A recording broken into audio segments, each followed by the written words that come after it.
Hello and welcome back to Steve's Vintage Model Builds, or welcome to Steve's Vintage Model Builds.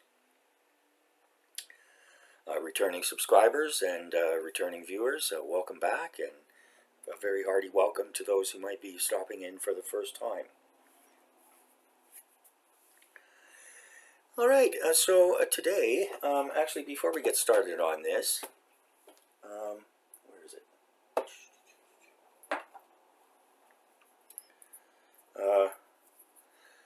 This came today. The tank came yesterday. This came today. I ordered it a few days ago. It's AK Streaking Grime. And came to me, it was AK. I've heard of AK stuff. I haven't used any. And Peter Oxley recommended that I should give it a try. So I had a particular use for this. Going to use it to weather the weather up the Stug 4 a little bit, and I watched a couple things on it, and it looks like a good product. There was one reviewer seemed to have some trouble with it, but everybody else seemed to do a great job with it. And so yeah, so here we go. Okay, pet peeve of the moment here. You know, this stuff bugs me. You know, here's the directions for how to use it. Now I can figure out how to use it, or go online and figure out how to use it. But you know, they put this label to cover it over, and you know, it bugs me, like when they put the lid, the opening of the lid of the coffee cup, takeaway coffee cup, and they line it up with the seam on the cup. I hate that. It drives me nuts. You know, you have one job to do: put the lid on the cup properly, and make sure the seam's not where your lip's going to go. Yeah, some people might not care, but anyways. So yeah, so that's my little rant of the day. And so fortunately, or not, this may or may not come off, but I'm not going to deal with that right now. So I'm not recommending this. I'm just saying I got it, and it looks like a good product. For weathering and making streaks like that. So I'm going to give that a try. Don't know how much it costs. It wasn't very expensive. So whatever. Okay, so today we've got a somewhat different subject from Monogram. The M48A2 Patton tank, nicknamed the Love Bug. And box indicates 12 and up, level 4, 135 scale, and it's Monogram catalog number 7853. And it indicates here that the model is 9 1/4 inches long, has 151 parts, molded in olive drab, and has water slide decals.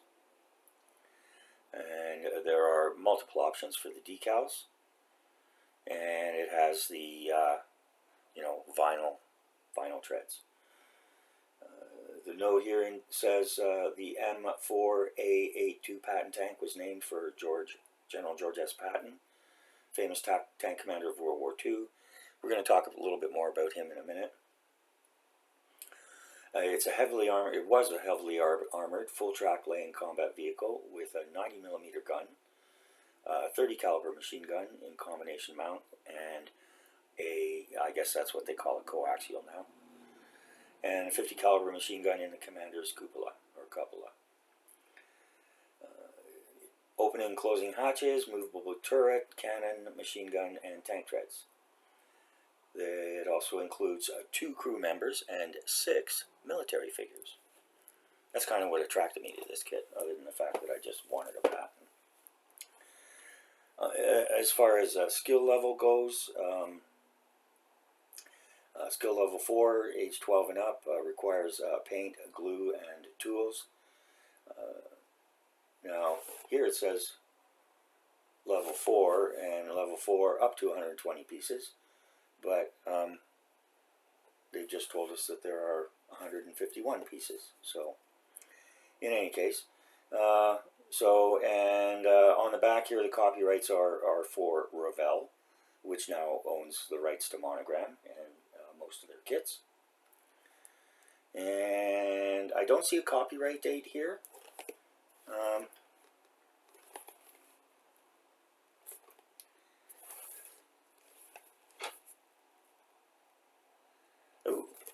looks like we've got Israeli army markings here too. How interesting.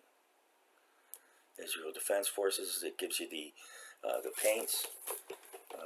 They indicate the Revell paint codes. They also give you the name of the paints. And of course there's a little picture here of other tools and supplies you can get from Revell. And looks here like, yeah, there we go. So we've got the commander figure. And 1, 2, 3, 4, 5, 6 figures, just as they said. Okay, I didn't know about the Israeli army thing about that. Alright, the kit was on sale. There have been quite a few things on substantial sales, not just their usual 8% or whatever on Amazon. So there's a few things coming down the river. And this was $33 including tax, Canadian. And as I said, one of the things that attracted me to it is you get lots of figures with it. So that should be fun. I'm really enjoying doing the figures. Okay, so now when I looked it up on ScaleMates, I couldn't find a tooling date. I saw a rebox date of 1958.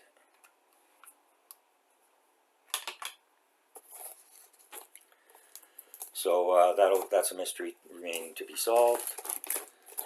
This is from 1958. I think it'll be pretty obvious right off the bat. So I'll get the cellophane off, get rid of the glare.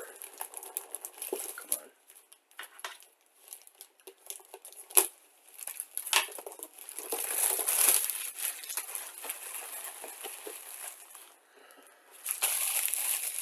Or some of the glare, most of the glare. Okay.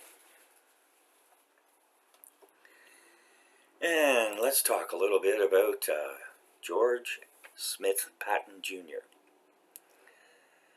And I mean, you know, almost everybody knows about his World War II career and exploits.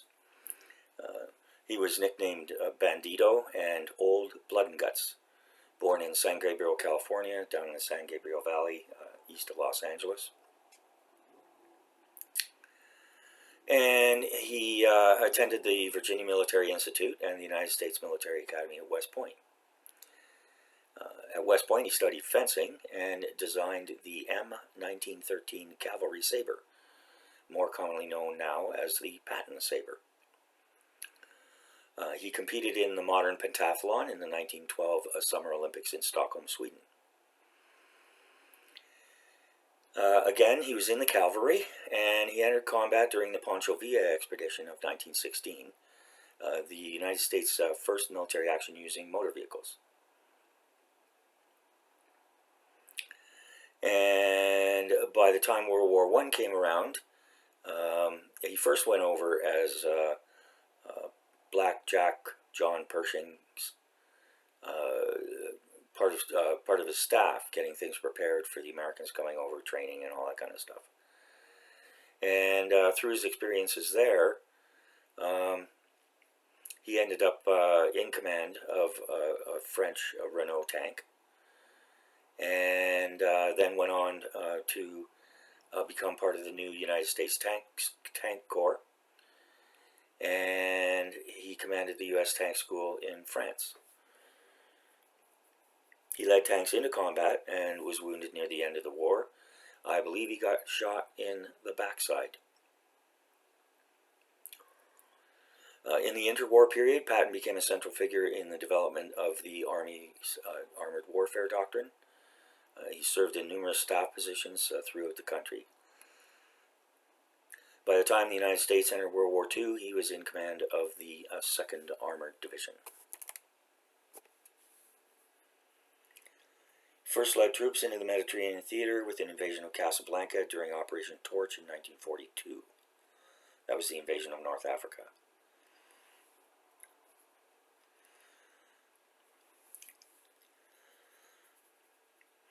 He soon established himself as an effective commander by rapidly rehabilitating the demoralized II Corps, which I think had been beat up badly at the Kasserine Pass, if I'm not wrong. Alright, and so, in any case, he had a very distinguished military career. Everyone knows about his temperament and his temper, and I don't know, armchair psychologists have diagnosed him with a narcissistic personality disorder, whatever. And so,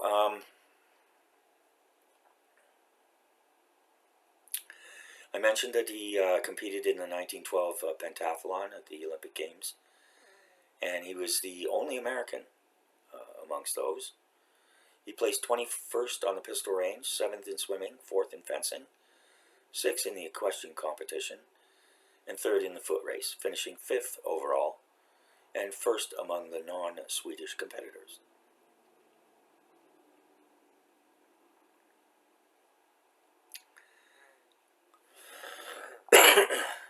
Excuse me.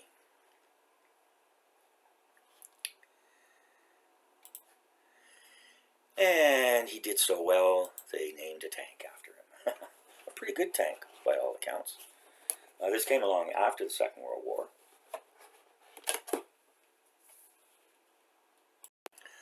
The Patton tank made its first appearance in 1952, a little late for the Korean War, but was a stalwart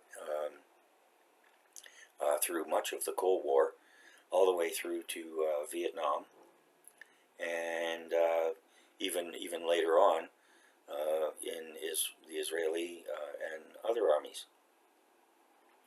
So a very good, excellent utilitarian main battle tank, and with its 90mm gun, it packs some punch. Yeah, you bet it did. Okay, so let's take a look and see what we've got here. I'm intrigued, thinking about what the date was here. So we'll take a look and see. Unfortunately, as always with the pathetic Amazon packaging, the box got bashed up. As I continually say time and time and time again. That doesn't matter to me, but I know it matters to a lot of other people.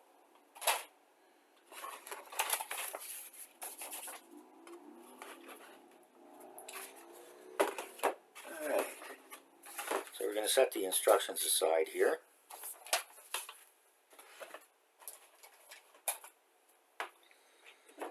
And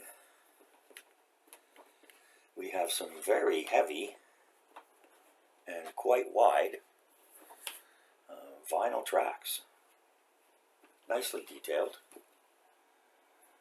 and I expect they will weather up nicely. It feels new, doesn't feel old, not cracked, nice and supple still. So, you know, I expect this a fairly recent manufacture.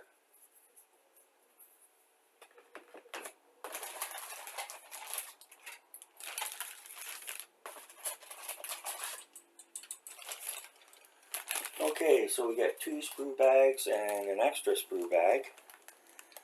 We have here we have 1, 2, 3, 4 figures. We'll look at those in a minute. Actually, we'll look at them now.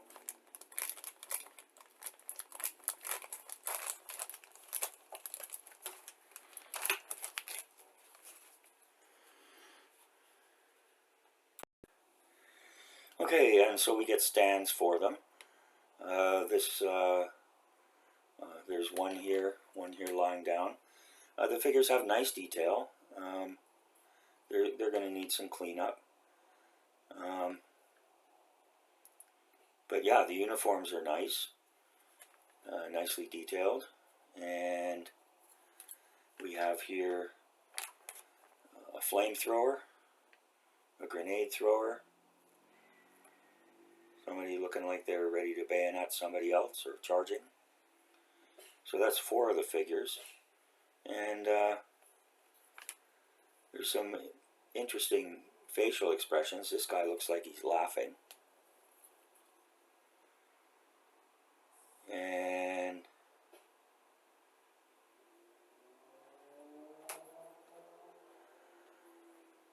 But yeah, there's nice detail on the faces there. Good stuff.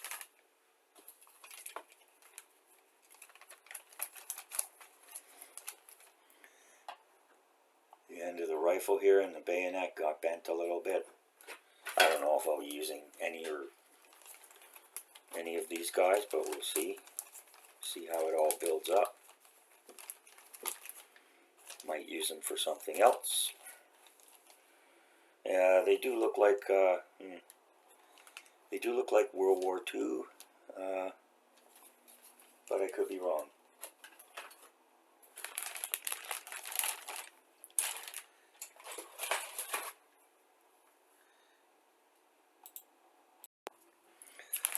Okay, and we'll open up sprue bag number 1 here, and let's see what we got. Ooh, it's a bit of a beast, huh?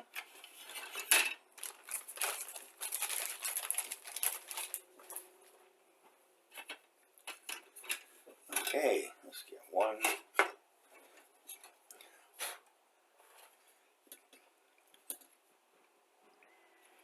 Okay, so we got 2 sprue racks. We've got a 2-piece tub.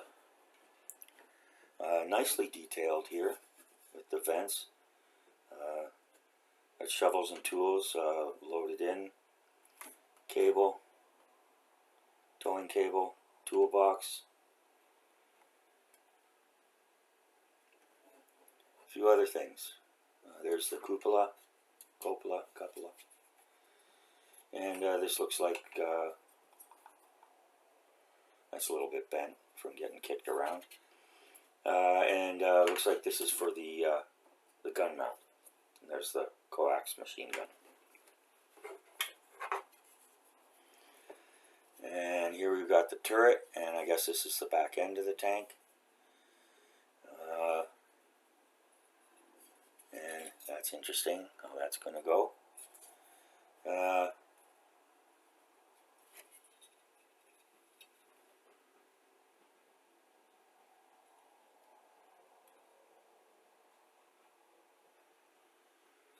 Nice detail, yeah. This was still in the era of before angular tanks. Everything was rounded. I think because they were made, they were cast. The turrets in particular were cast, as opposed to welded or riveted. Could be wrong though. A coke cage at the back here.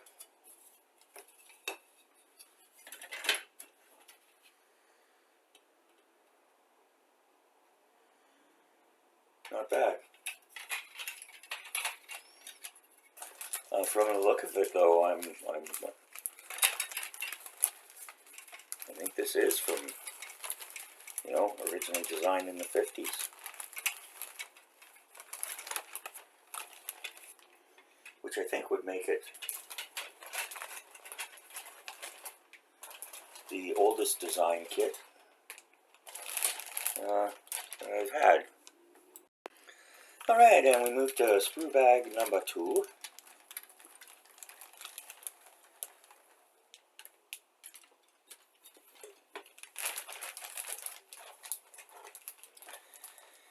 And let's see here.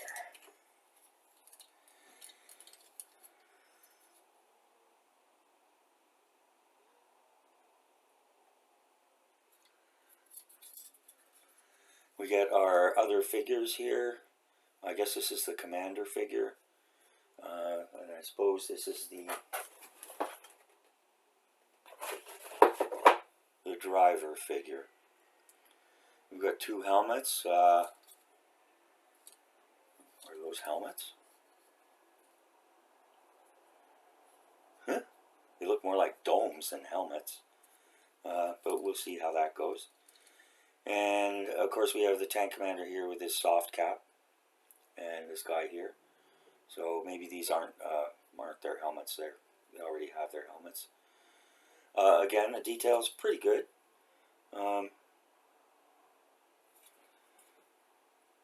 This guy is his barrel's broken off, or bent, almost broken. And it looks like we've got suspension here, and this is for the wheels, and this will be for the top of the tank.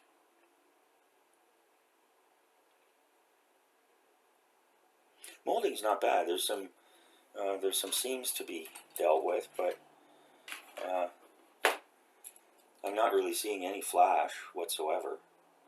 You know, there's a little bit here. There's another figure. I don't think I'll be using these figures. Just the commander and the driver probably. And we got some accessories here, jerry cans. This is and that's. Got all your wheels, suspension pieces, drive sprockets. Ta-da!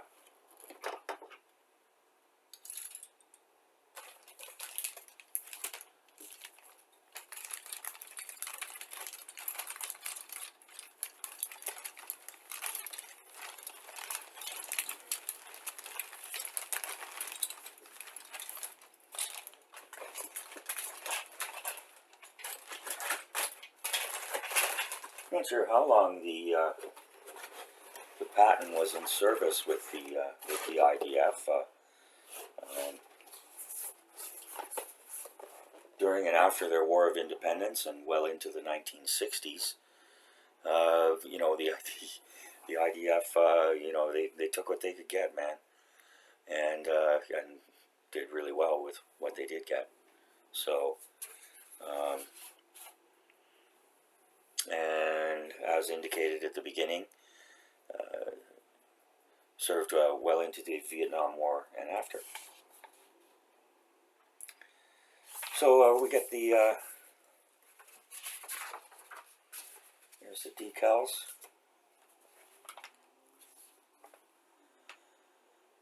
And these are copyright 2010. And we've got the IDF decals.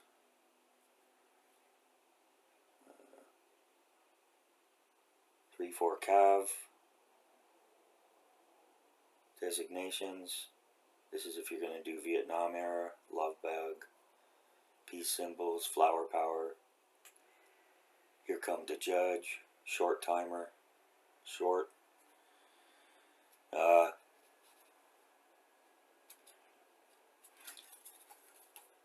Might very well do this in IDF decaling. Okay, and so they indicate here monogram, although it is the Revell format instructions. Excuse me. We get the same right up here as we got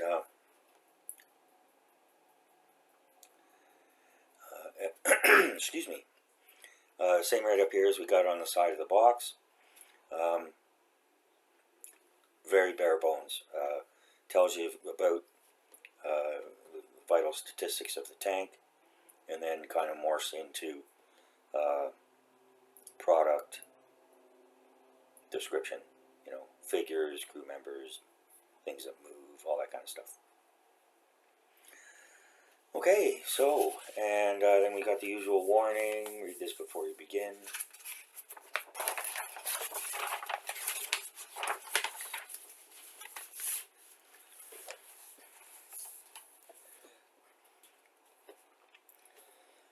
Excuse me.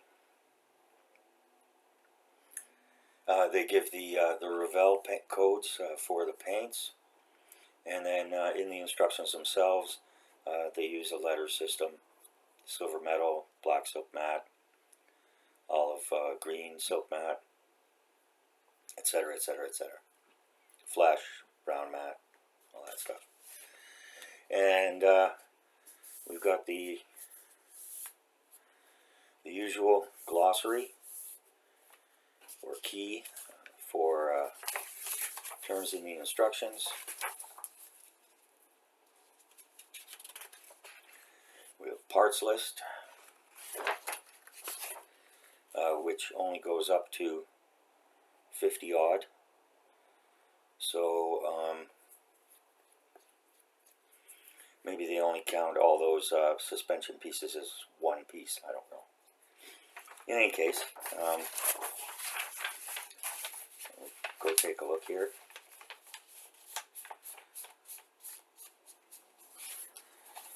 And they tell you right up front here, all rollers should turn freely. In other words, don't get it in your head. You have to cement any of this.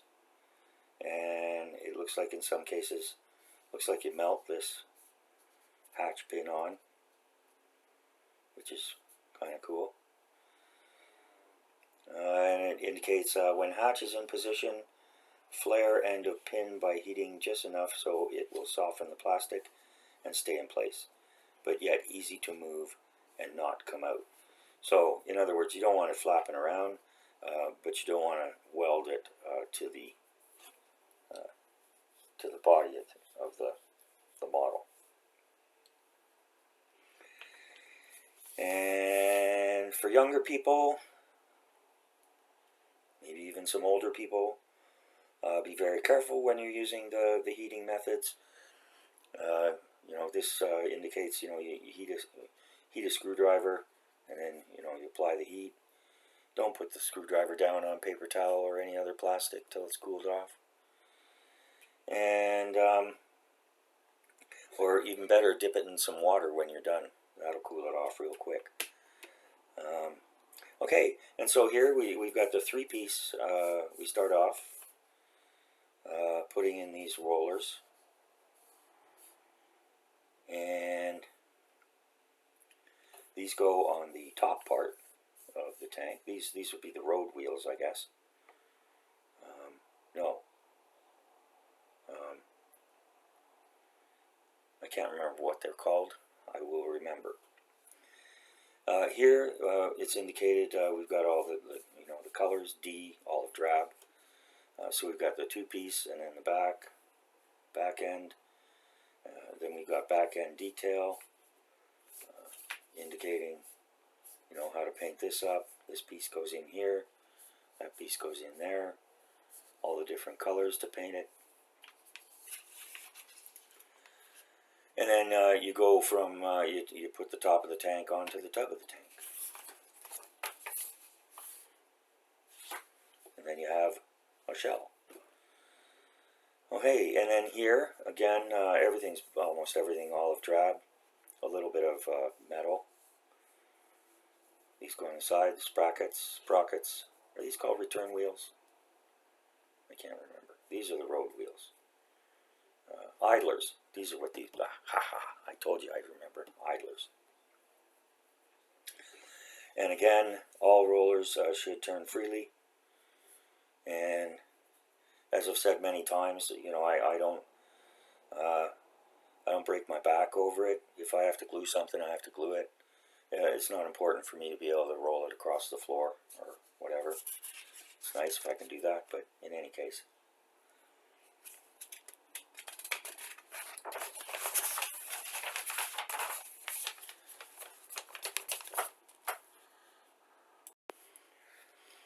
Okay, and here again we've got the road wheels. It indicates don't cement. Looks like there's caps here that go on. I guess they fit snugly enough. And then those pieces go in there. It's kind of a funny duck-billed face. But again, this was before they went angular with the armor. And It indicates how to put the track on, and they claim this will lock into place. They hardly ever do. It doesn't matter the manufacturer. Squeeze the lock into place, and yeah, tab A into slot B.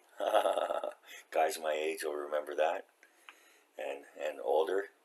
Wasn't the night before Christmas and early Christmas morning fun? Putting that stuff together for the little ones when they got up. Yes, I digress. Been doing that a lot lately. And so it indicates here, press lock down over tabs and squeeze to lock into place. Use a small dab of super glue to cement track together. A little trick I learned, because this never works, is to staple them. You don't use heavy duty staples, use fine staples. Staple them together, super glue them. When the super glue's all set, you can take out those staples and you never know they're there. Or you can leave them in if you don't care. Hey, I made a rhyme. Huh? Alright, and so we move on to step 4, and this is the commander's turret and the 30 cal, or sorry, this will be the 50 cal. Again, don't glue, so you can move it up and down. Then that goes there. It looks like there's different caps to hold the pins in place here, so that it still rotates. That's kind of interesting. Haven't seen that way done that way before. Usually it's like it's like slot thingies and whatever. Anyways, and here we go. The hatches are supposed to be able to open and close, so you don't cement those. This goes on to there, and then the whole thing goes on here, and indicates painting the different tools and features.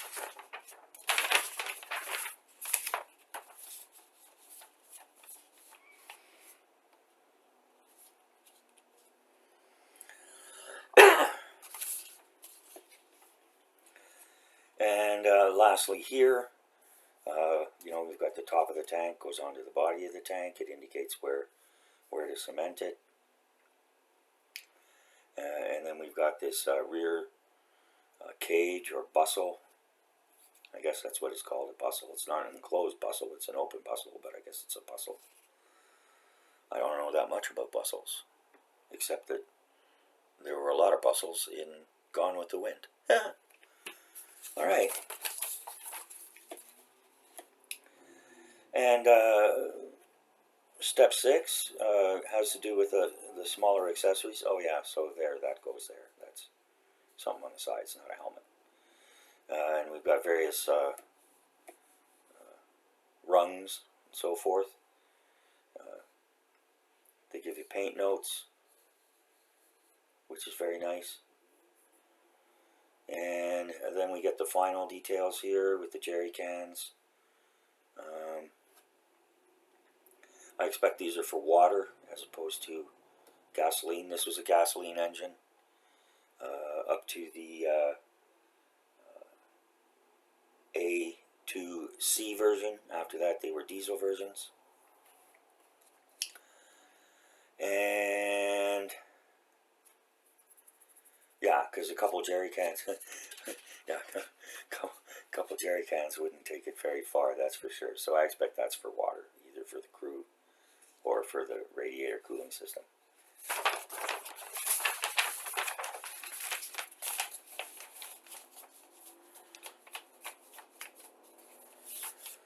Okay, and then we have the last little assembly here, the 90mm gun.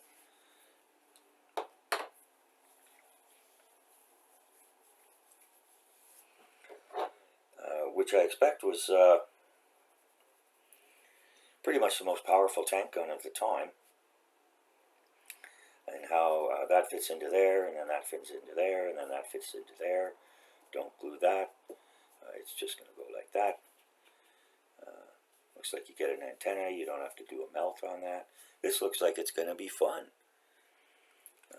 And not super complicated, but yeah, looks like it's going to be fun. And that's why I'm here, folks, for fun.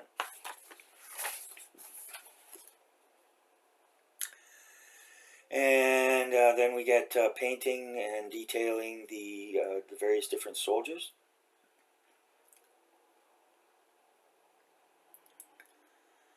And putting them on the bases. I'm glad that who uses the bases? I mean, you know, if you're a kid, yeah, okay. You got your tank, you set up your stuff, okay, fine. Except it always falls over on the shag carpet. And there we go. So yeah, so you know, I'll use the commander and the tank driver. The other ones I may just use them for practice painting figures. And we come to the back page. And we've got the U.S. Army decaling and paint. Not a complicated paint job. Olive drab here gives you the rear view. And and it says here Israel tank is painted desert sand FS 30219. Testers 1167 tan.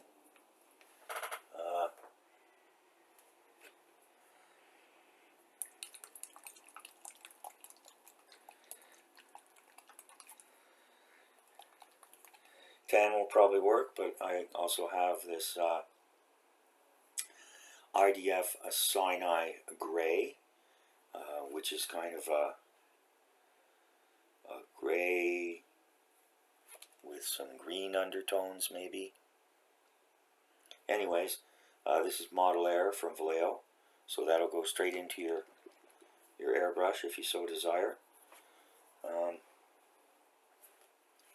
I also have the, you know, I'm not going to put the dark yellow.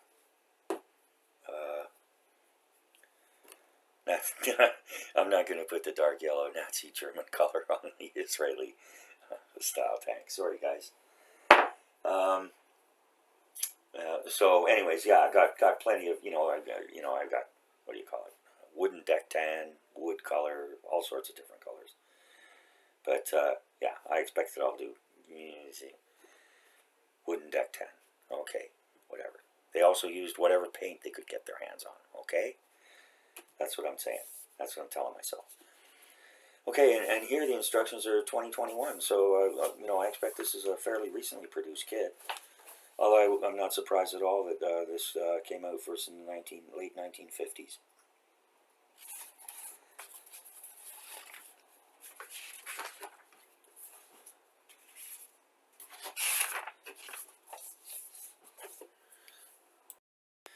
Alright, and so now we come to ratings time. And I use a 12-point scale. I'll put up a card. Sometimes it comes up, sometimes it doesn't. I don't understand these things. And there's many things I don't even try to understand anymore.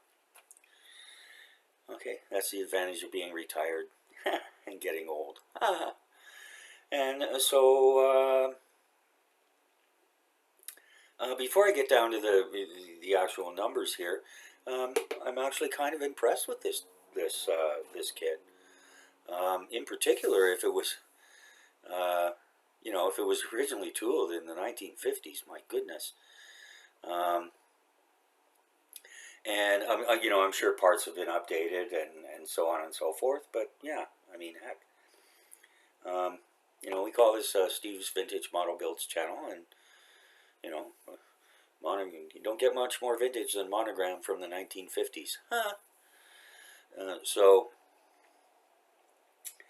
I hope people enjoy what I'm doing here, and I do get a lot of support from people in the community, whether it's deserved or not. I really appreciate it, and I think there's lots of reviewers and builders out there who they do really sophisticated stuff. wingnut wings, you know, the $300, $400, $500 Tamiya, and other kit manufacturers. You know, it's easy to spend an awful lot of money, but you don't have to spend an awful lot of money, and that's why. Excuse me. I really, it's a big reason I dumped the model trains. They're expensive, and they take up a lot of space. You know, they go round and round and round, and here and there and everywhere. And it's a great hobby. It's a great hobby, but it wasn't. It wasn't for me. It was more of a dream from childhood or youthdom, whichever way you want to put it, to put together and have a model railroad. But I found I enjoyed building the models more than I enjoyed building the railroad. With dioramas, you can still do scenery, all kinds of different things. So, and there's some great folks out there, but I like to think I fill a bit of a niche. I mean, not everybody's a master builder, constructor, fabricator, sander, cajoler, whatever the case may be. So if you're going to do something to enjoy it, enjoy it. If your enjoyment comes from highly complex things and making them look as realistic as possible, hyper realistic, or whatever the case may be, that's great. It's a great part of our hobby. If you want to build a decent kit, doesn't give you too much trouble, and you like the finished product, well, nobody can criticize anybody for that. I mean, and again, that's what's so wonderful about our hobby, is you make it your own. And I know and converse with some very fine modelers and very decent people. And for the most part, the attitude is, don't worry about what other people think, which has always kind of been the way I live my life. But yeah, don't worry about what other people think. If you like it, if you're happy with the finished product, then oh gee, how can you go wrong? You're having fun. And yeah, I mean, come on, for $33 odd Canadian, which is what, 23 pounds and whatever, I don't know, US dollars. Anyways, very reasonable. And so there it is. All right, so 12 points, 12-point system. 2 points for packaging, or 10 basic standard points. 2 points for packaging, 2 points for sprues, 3 points for parts, and 3 points for the instructions. Each of those categories can get a quarter-point bonus for any wow factor. And at the end, I award up to an additional full point for value. All right. So as far as packaging is concerned, I'm not gonna ding the vendor, the manufacturer, or whatever, because Amazon messed it all up. It's a good sturdy box, a top opener, which many people like. Although because of the abuse, there were some slightly bent parts. Nothing critical. So for packaging, I'm going to give it a full 2 points. The box art, but basically, I think it's kind of a picture of the completed model with some background. Something tells me that the tank was a little bigger than the Huey helicopter. I mean, that's just my guess. Okay, yeah. So yeah, so there it is. So 2 full points for packaging. No bonus, nothing special there. You know, they give nice details, and but yeah, full 2 points. Sprues, they were complete. There was hardly any flash. A few seams to be trimmed on the figures, but that always has to be done. And the figures were a little bit crude. Not too bad. Not too bad. There was some nice detail there. And yeah, the fact you know you get the commander, you get the driver, half a guy, a third of a guy, whatever, his head sticking out there, and 6 other figures. If nothing, you know, figures, they're expensive. You know, you know, 4 or 5 figures, you know, that easily cost you 30, 40 bucks. So if nothing else, they're good to practice on. So a full 2 points there. As far as parts go, the quality of plastic looked excellent. The detail was good. There were a couple kind of bent parts. Nothing was broken. And you know, it was on things I'm not going to probably use anyways. So there it is. Decals were good. Not particularly plentiful, but it's a tank. They don't usually get over decaled.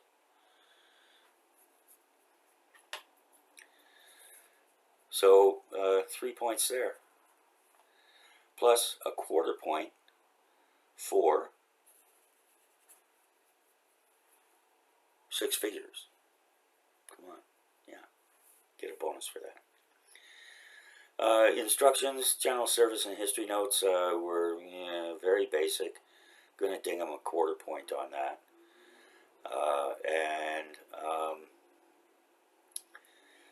I used to deduct if the instructions weren't color, but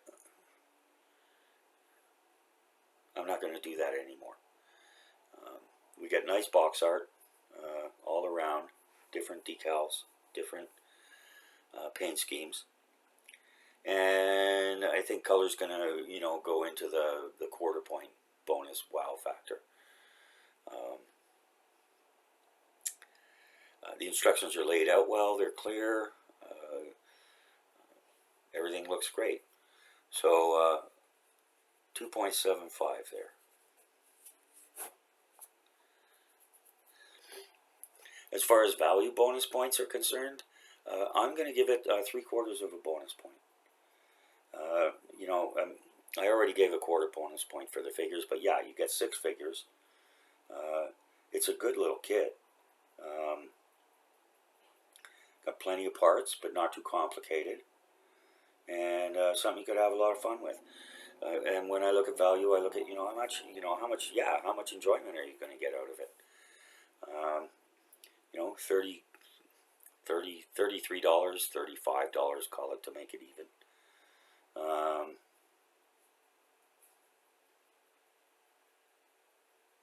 Spend 3-4 hours plus painting. It's pretty good value to me. So a full 3/4 for that.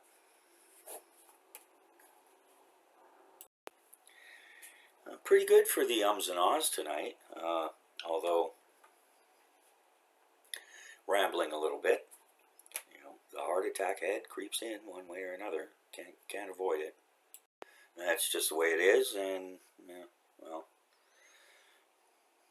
I've learned to live with it, so I hope my viewers can. All right, so yeah, so that brings us to a total of 10.75, and I think that's pretty fair and pretty good rating. So if you're interested in this kind of subject,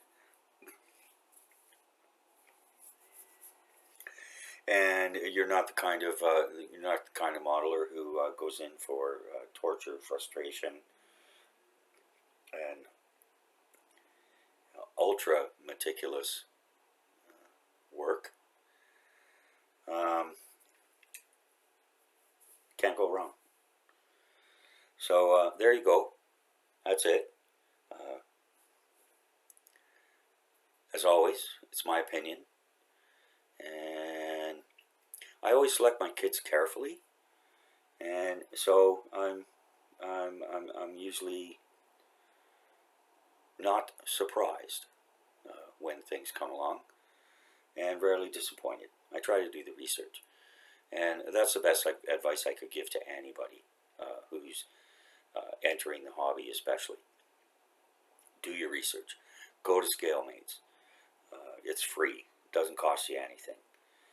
Look it up. Look up the history. Look up the instructions. See how they look to you.